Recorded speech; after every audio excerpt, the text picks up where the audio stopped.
Hello and welcome to this week's episode of the Pages to Pixels podcast. I'm Kirtana, I'm Kevin.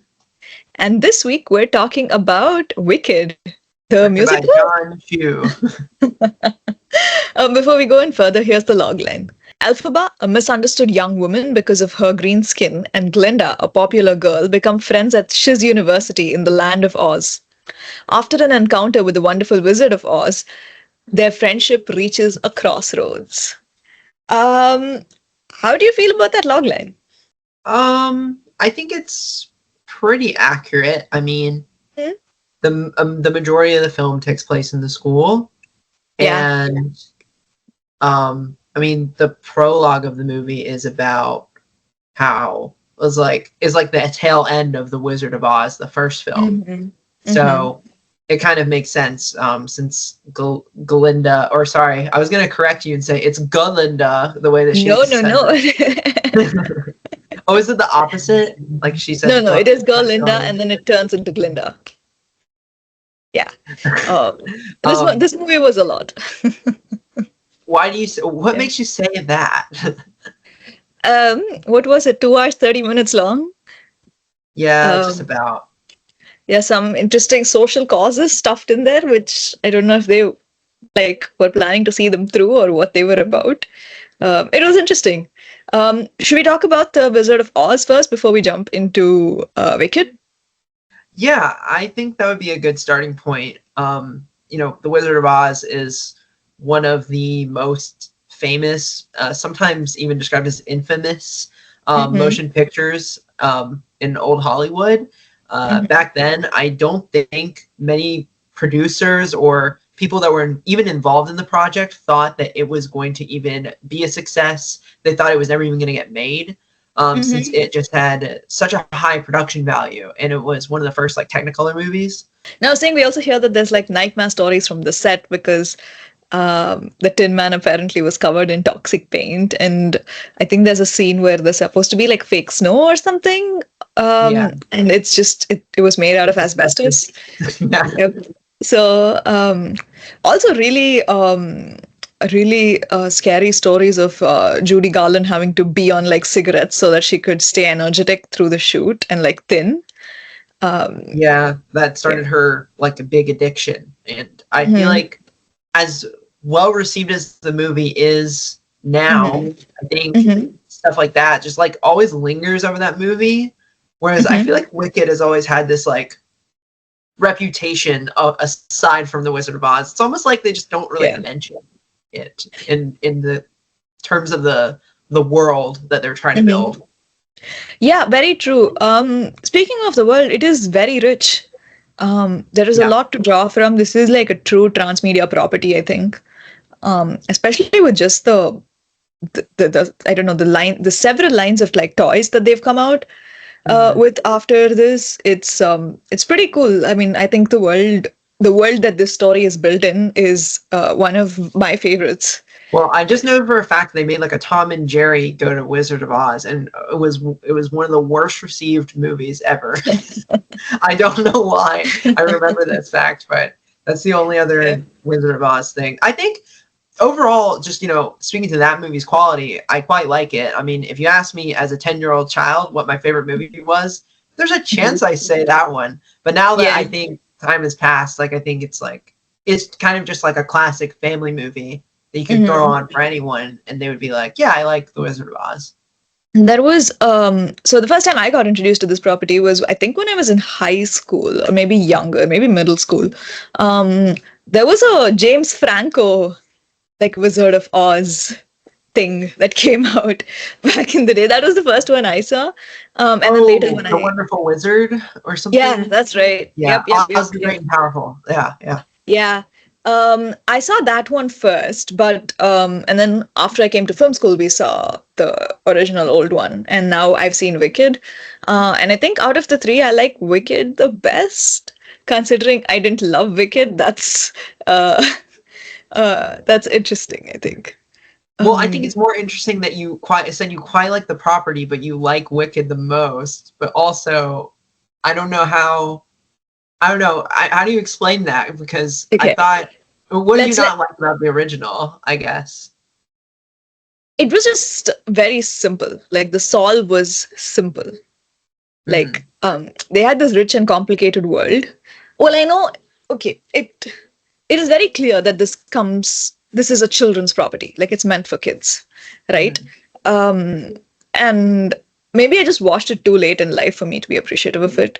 Um, I also watched it like decades after it came out, so I wasn't as impressed with maybe the Technicolor or whatever other special effects that they had, Mm-hmm. whatever other special effects they had in the film.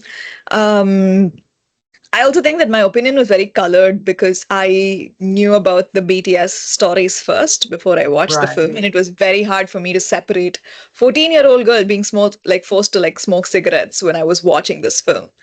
Um, I don't think the James Franco movie was very good at all. Like I don't even remember being able to finish it when it came on TV. I Um, also think I watched like part of it and never continued. I didn't like it was just kind of on TV and I yeah, was exactly. it was there. Mhm. I think what I mean is I like the world of it in the sense that it feels like a very lived-in world. Um, Mhm. the way the Munchkins react to their surroundings, the way the Emerald City looks and feels, all of that, I think feels lived in, and that really enhances any experience. I can also Mhm. see how this world could um, give us more stories. It did give us Wicked, which is a spin-off of the original Wizard of Oz. But I'm saying just in general, like there are a lot of characters we can pull out and like write a whole story about them, right? Mhm. Like the Prince, Jonathan Bailey's character, for example. Like that's what I mean. Like it's fertile ground for like good stories. Was interesting. When I went to the movie theater, a lot of people really enjoyed it, and there was a lot of singing along, which I really enjoyed. It was just extremely long for me, and I also thought that it felt like just a very generic amalgamation of like multiple genres. Mhm. Um, that's just the best way I can describe it. So that's yeah. I don't know if that explains your question, if that answers your question, but that's kind of where I'm coming from. No, In yeah, I this sort understand of that. thing. I Yeah. mean, right now I feel like Wicked is probably having its like Barbie moment that happened last Hmm. not even like Barbenheimer, but just Barbie, where it Yeah. was huge. People are coming in flocks to see it. I Hmm.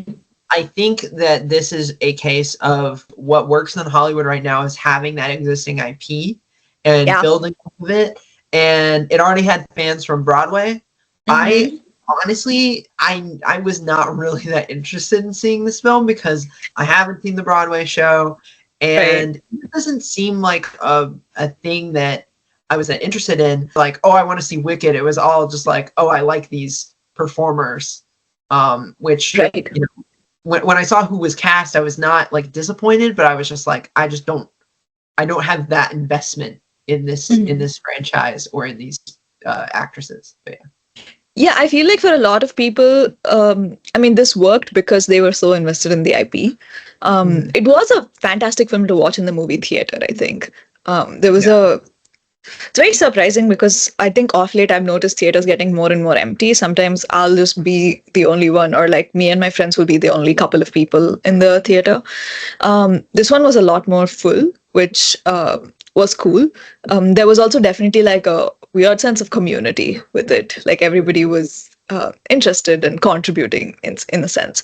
I will say, however, there were these. I don't want to say kids because they were definitely old enough to know better. Um, Mhm. I want to say like middle school, maybe high school. Uh, Humans, they would not shut up. Like in my whole life, I have never shushed in the movie theater because I'm always like, it's a movie. Like the people who put in the effort can't see, Mhm. what's happening in the movie theater. It's fine. But they just wouldn't shut up. Like for the first time in my life, I shushed them. And then this couple, they were sitting next to me. The woman from there, she stood up and she walked down like 4 or 5 rows and she told them to shut up and they still didn't do it. Where are your parents? Like, have you not been taught better? Like, what the hell? Did you see that they actually had sensory like Yeah. deficit or Hmm. Like sorry, what is sensory the word? sensitive. like Yes, showings. sensory Yeah. sensitive showings for Mhm. Wicked at the AMC theaters. That's really cool. Yeah. Yeah, no, not these kids. Like these kids were just idiots because their phones were out. They were trying to film. It was just bad. I didn't like it. Um, but I yes, think it no, would it's be really even cool that more AMC is doing it. obnoxious if it happened in that kind of theater. Like, Yeah, that would be like a nightmare, I think, for yeah. anyone who goes there deliberately. My theater was not that packed, but also like we did see it kind of late. And I saw it on Oh. like a Thursday, so it there just wasn't that many people there. But there was singing, and the the biggest I don't I guess I'll dive into negatives first since I have more Mhm, negatives to say.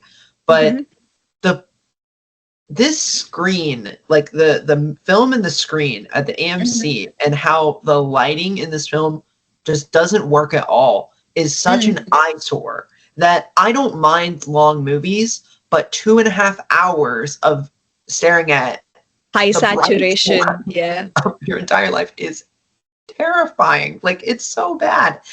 I felt like I felt like you know how when you leave a concert and your ears are ringing like really bad? That was like the equivalent but for my eyes when I left Mhm. Wicked. Like I said earlier on, it just felt like an amalgamation of like multiple genres, which Mhm. is a very like popular template. I'm gonna say, especially in Tamil films, where they'll have an action storyline, they'll have a romance storyline, they'll have like an emotional like storyline, whatever, right? And the Mhm. point is, if you the logic is that if you just shove everything into the film, there's something for everyone, so you're just hitting all four quadrants, and Yeah. it's like it's the closest you can have like of a guarantee when you're making a film. And I think this movie definitely felt that way for me. It was just way too long. The musical numbers were very interesting. They were fun, but they did get fatiguing towards the end. Because I think one big problem I have with musicals is with the general suspension of disbelief when it comes to time, right? Because there's this one part where there's this very emotional musical number towards the end, which is in the middle of a chase sequence. And I'm willing to, Oh, yeah. I'm willing to forgive a lot when it comes to films because that's what we're doing. But in that moment, I just felt like I was just like yanked out of the world. Like it was no longer an immersive experience. It just felt like the stakes just dropped when they paused for that musical number there. So it was issues like that I had throughout.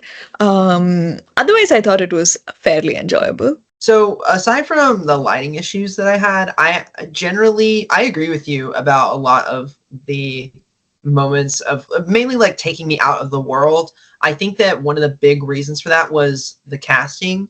It is a largely like celebrity driven cast, and there are some cameos. Like again, Adina Menzel and Kristen Chenoweth, like they're in it. That didn't really bother me because like they're big Broadway stars, and it's kind of hilarious when you cast people who have like better vocal range than your leads, and they sing better in like 1 minute scene than your leads. But before I get into Ariana Grande and Cynthia Erivo, I think people like Bowen Yang and I think his name is like Ethan Slater, they're really distracting in this movie and they don't deliver comparatively. Jonathan Bailey, I thought, he's been getting a lot of praise for this role because people love Him. like a him.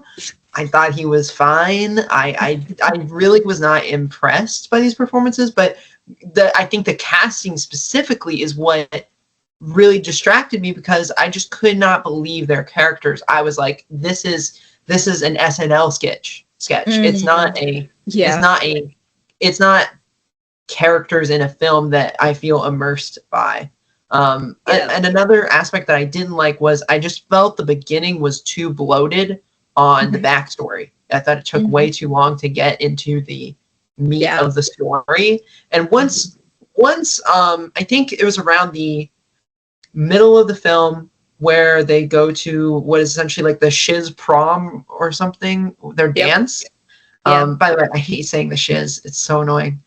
Um, by the time we get to that part, I actually Mhm, started to enjoy myself. Like I was like, okay, I get why people like this. I like seeing their friendship mhm, develop. mhm. and then like and then suddenly like the movie like ends, and I'm like, oh wait, Yeah. I thought there was a lot more to this, and now there's a whole second part. I just was Yeah. like, huh? And so what is the point of this whole like, oh, this is not like this whole prologue where she's setting up like their friendship and they're only friends for like 10 days. Yep. Like, No, I mean they're gonna squeeze this IP out for as much as they can. I'm gonna disagree with you a little bit on the performances. I thought Ariana Grande was funny in this role. mhm. The dialogue actually worked for me, and her character also worked for me. Um, I would. I would like maybe if there was like for me if I had to be nitpicky I would say that for a musical at this scale which is such a huge like fantasy kids film I expected her to be a lot more animated. I thought that was like I expected everyone to be a lot more animated, just in their body language and just in their expressions and everything. I thought Ariana Grande was very monotone, which was an interesting choice. They're But really otherwise, I thought stiff she was, too. huh? They're really stiff too. Yeah, Like in body movement. Like I picked up what you were picking up on. yeah. But don't you feel like the body movements were a choice? Like they Like wanted to like almost play Barbie, like you said earlier on. that's Um, what I think they were going for, but I think but like it's inconsistent. Jonathan Bailey yes. is very animated and Yep. moves very well. I think Cynthia Erivo at least has an excuse to be a bit more Pulled stoic. back. Yeah. Yeah, but Um, Ariana Grande has no excuse. Like I feel like she has like a. I think there's two musical moments where she's like pretty bouncy, but for the most yeah. part, I didn't really get that. I didn't hate her performance though. Like No, I she just think was. like No. I just thought she was like weirdly charming, in the film. mhm, I keep forgetting that she was like she made her career on a comedy show when she was younger. mhm. You're right. Bailey does move very well. Is that what you said? I mean, it is. He's just like very like No, he's very fluid and wacky. like, yeah, he's great. I love that guy. Okay. But yes, I see what you're saying. The performances did feel like I just felt a lack of like flair, I think. Yeah. Given sort of the world. And I see what the point you're alluding to, which is that if these actors made these choices of like we're gonna pull back and play this tone down, did he get the note? Mhm. Ethan Slater as well, I think, was pretty out there with the way he was playing his character. I also think that we're going to see a lot more of both of them in the next film because the theory is that the prince, Jonathan Bailey's character, is going to become the scarecrow, I think, Mhm. and Buck, Ethan Slater's character, is going to become the Tin Man as we move forward. So maybe there was reason for their acting choices. I don't know. It makes me Um, question who is the lion. It better um, not be Bo and Ye. No, I um, think I agree with that theory. Just although I don't know the original source material, so it's hard to say. mhm, Um, Going back to the performances a bit, I will say Cynthia Erivo does a good job. mhm, I think that she has really great vocal range, and I mhm, think Defying Gravity, though I agree with you that there is a lot of lull before that moment. I think they mhm. build up to it well, and I actually like Right. how the ending of the film played out. Like I think it was visually like probably the best looking part in the film, and I think her voice and the notes that she hit simply like sell that song and sell that moment for me. Mhm. No, you're right. I mean, I think the ending worked really well too. Just the musical right before is what kind of got me uh, Right. riled up. I will say that I might have to rewatch it, but there's always that moment where you see this character make a decision, like when they go from good to bad or like bad to good, or like there's that like you know what I'm talking about, the moment. Yeah. I don't know if I saw that with her. Like I like the frame doesn't come to mind. And it usually Well, does in stories like this. you mean with With the Alphaba. with Elphaba. Well, I mean, in Yeah. fairness, the whole point of this is that Elphaba's not as bad as she really Right, right. was No, well, meant to be. that's right. But like, I don't know, maybe I just missed it. I just thought like I was waiting for that moment. Like I was waiting for her to snap and be like, screw this. Like I have the power to be the bad guy and I will be the bad guy because that's kind of where the story is headed. We know that. Yeah. So I guess kind of I just missed that because I was really looking forward to seeing that. Um, yeah. Well, would you agree with me that this movie has an antagonist problem? If Elphaba is the protagonist, then for the first half of the film, Galinda is the antagonist, and then after she becomes an ally, it's Yeah. It's like the bigger bad, I think. It's like the school because they're like trying to get rid of the animal professors. it's it's the wizard, and it is Michelle Yeoh's character. Right. But that reveal comes much later. That's the low point of the film. So for like like 30 minutes basically. Well, in this film, 45 minutes, there's no real like protagonist. Um Right.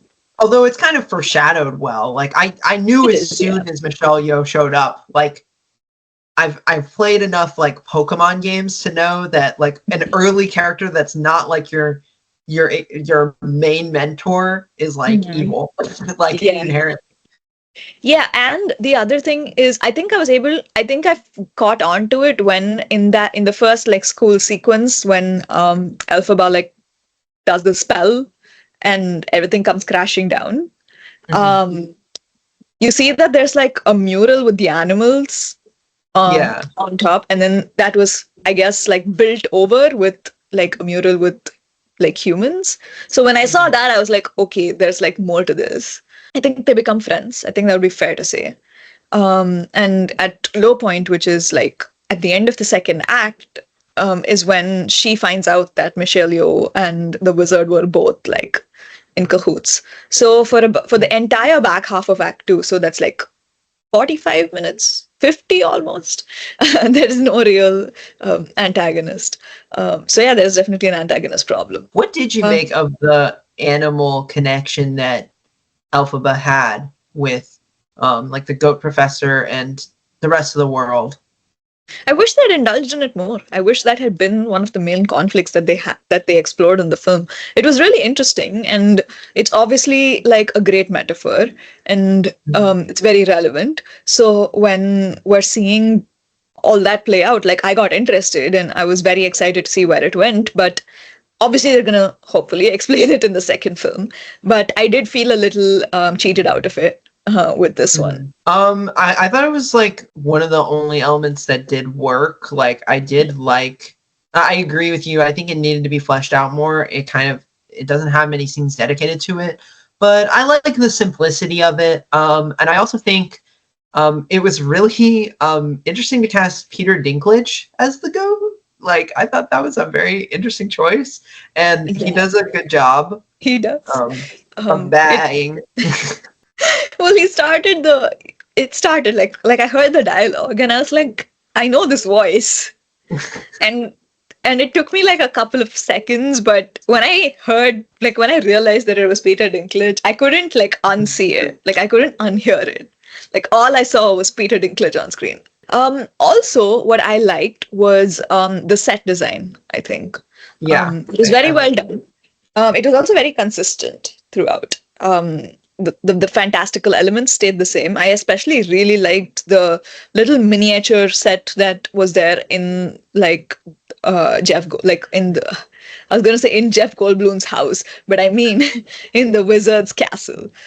almost. Yeah, exactly. So like the whole miniature set like that like the wizard has in his castle of the land of Oz was really cool. I liked the reference to the yellow brick road.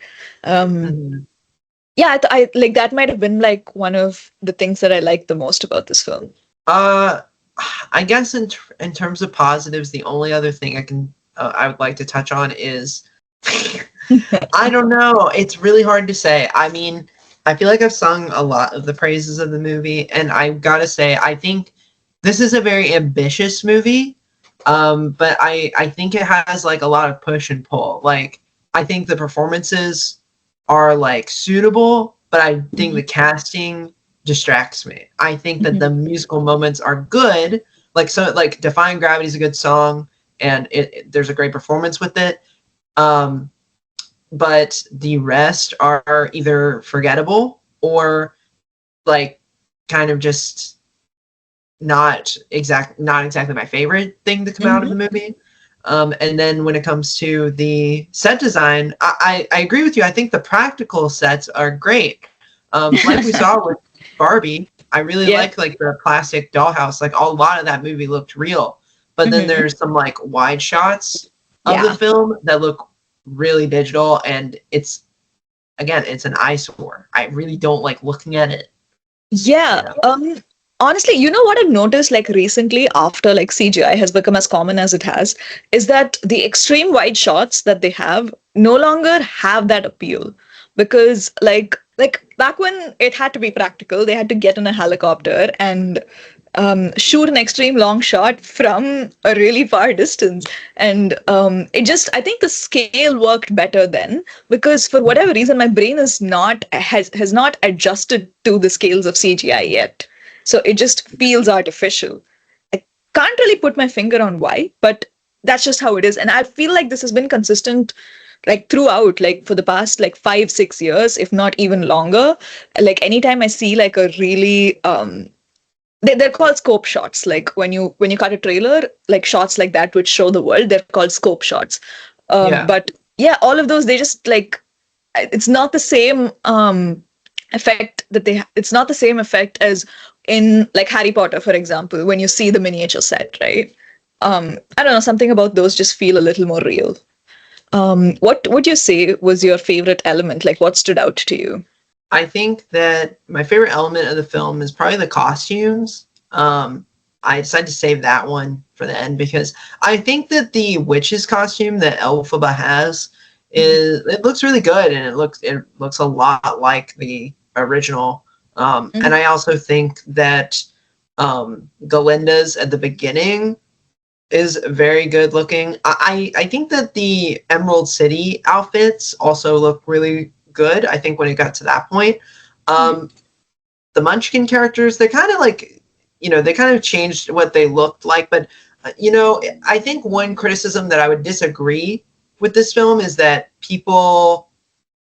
there's probably a lot of pretentious people like me who are probably upset that the film doesn't look just like the original Wizard of Oz in terms of dress and stuff. And I feel like I would disagree with those people because I feel like now, I want to give people who are working today their own stylistic freedom, but also I feel like it's just so dated. I mean, I don't think that them looking like that would really make sense. I like that they kind of look more Broadway. I think they look like characters that fit in this world, and I like that they kept that consistent. So I think that was the strongest element for me. What about you?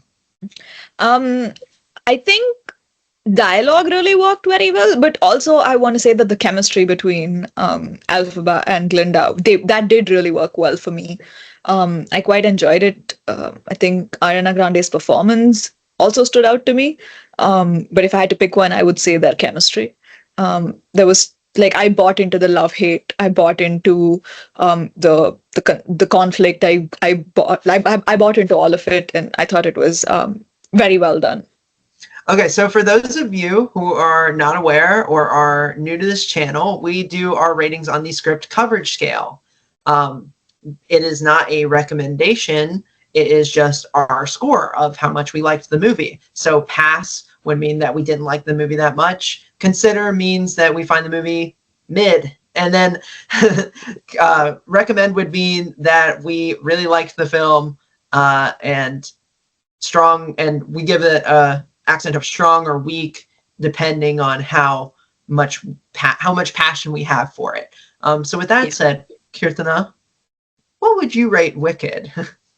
I would say how much space are you holding? And how much space are you holding? I feel like one of Wicked's biggest contributions to our society is that meme. But I think I would say this is a weak consider. I am not a huge fan of the IP itself, and I felt like needed to be a fan of the IP to really enjoy this. personally, I'm gonna give this a pass. Mm-hmm. I didn't enjoy this film that much. Mm-hmm. I can get through films that are about this long, but kind of like you said, it's not a property that I'm personally passionate about. But also, I felt like there is a lot of moments that just distract me between like the Mm-hmm. celebrity casting or the just individual moments that Mm-hmm. are kind of in between. The comedy doesn't really work for me. There's like maybe one, it got like one laugh out of me. What would you recommend to someone who likes films in this genre? Well, we've already kind of talked about Barbie, so I'm going to say another film that is musical in a fantasy land where it's really not easy to be green. I'm going to Wow. recommend Shrek 2. Uh-huh. But seriously though, so Shrek 2, I think, look, it's not a perfect movie, but I do think that it has elements that those who like Wicked would like this film. I think it has great musical and comedic timing. Mm-hmm. It has a star-studded cast that Mm-hmm. really play their characters well. And the fantasy elements, like the storybook retelling of another story, Yeah. with like Prince Charming and the fairy godmother. There's a Yeah. lot of like twists and turns. I think, yeah, it's not like a live action movie. It's not a traditional musical, but it has a lot of similar elements that Yeah, I think kind of in a lot of ways, surprise. weirdly, it's very similar. Yeah. Mhm. What about you? What Um, would you recommend? I'm gonna say Enchanted. Um, I love that Oh yeah. movie. Yeah. I think I watched it. It's pretty old, right? It came out in like 2010, 11, something around that time. Mhm. It was. I was young enough that I loved it. I also really like Amy Adams. Um, This is your and second time recommending her in a row. yes, it is. No, I really enjoyed the film, and yeah, if you like fantasy and musicals and something that is like a modernish retelling of a fantasy story, check out Enchanted. What else have you been watching? So I've been rewatching a few films lately. I first rewatched Challengers with my friends.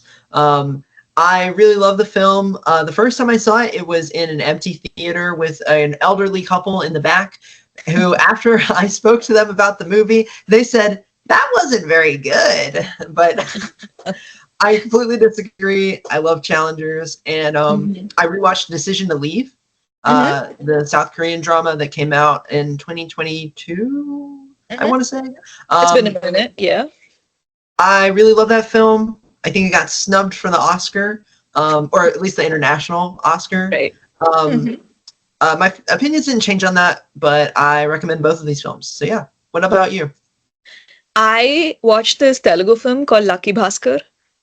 It is about this guy who committed bank fraud, and it is heavily inspired by a real person that existed. Uh, so it was a fun watch. It is on Netflix in case anyone wants to check it out. Honestly, with this movie, I thought what was interesting was essentially a bank fraud happened because of this one powerful man, right? And Mhm.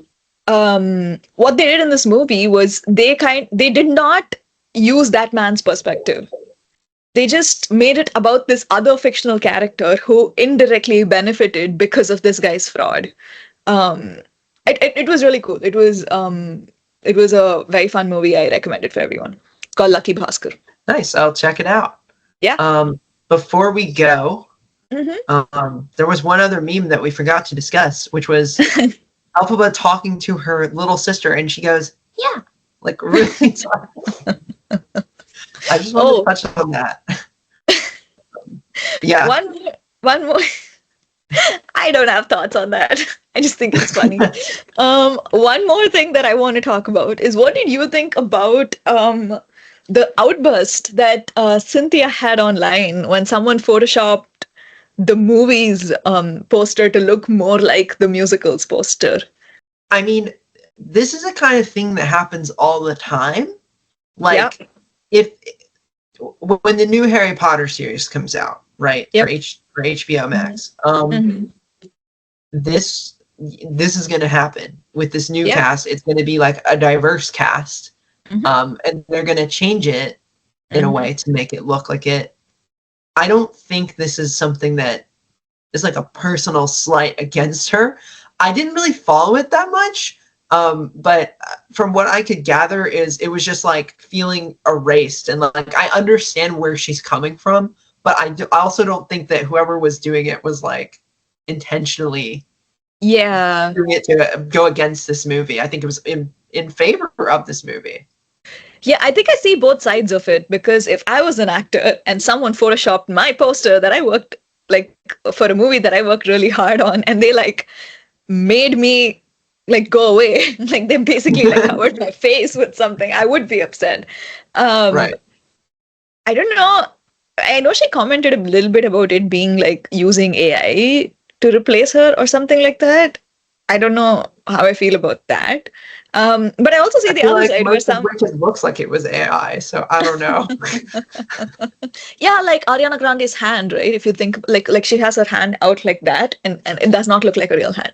Anyway, no, but I also see the other side where like I'm just a fan and I'm just like doing this thing in my bedroom, like it's not that deep. Mhm. So I don't know. Anyway, Well, with that, thank you for tuning in to this episode of the Pages to Pixels podcast. My name is Kevin. and I'm Kirtana, and we'll see you again next week with a brand new episode. Thank you for watching. Thank you. And maybe one day Rohan will return.